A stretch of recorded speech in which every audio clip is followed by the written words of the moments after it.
Yeah. And it's not, expected for you to do therapy either. That's not your role.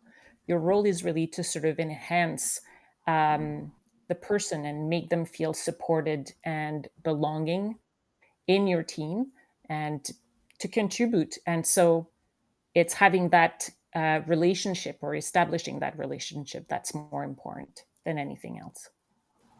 Absolutely. And Kristen, for you and I, when we do our sessions, we talk about that question, the manager, how can I support you question. Always. And the other thing that I always like to add is when you're having these discussions, is end with, is there anything else I need to know?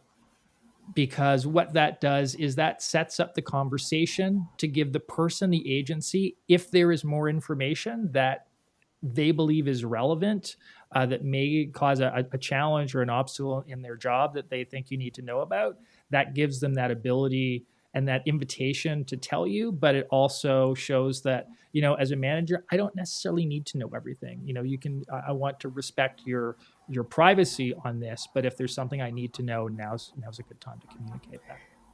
Absolutely. And I do want to point out, I've had the opportunity to experience both ends of this conversation recently.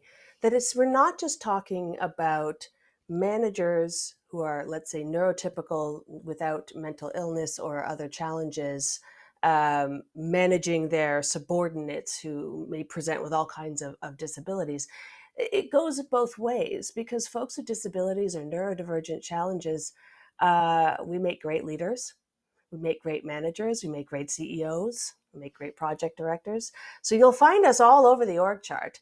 And so I've been playing around with not only asking this question of my team member, she started asking it right back to me as well. And so now we have a two-way conversation at every one of our one-on-one meetings each week about how I can support her and how she can support me as well. It's a pretty open, and that brings us to the issue of trust.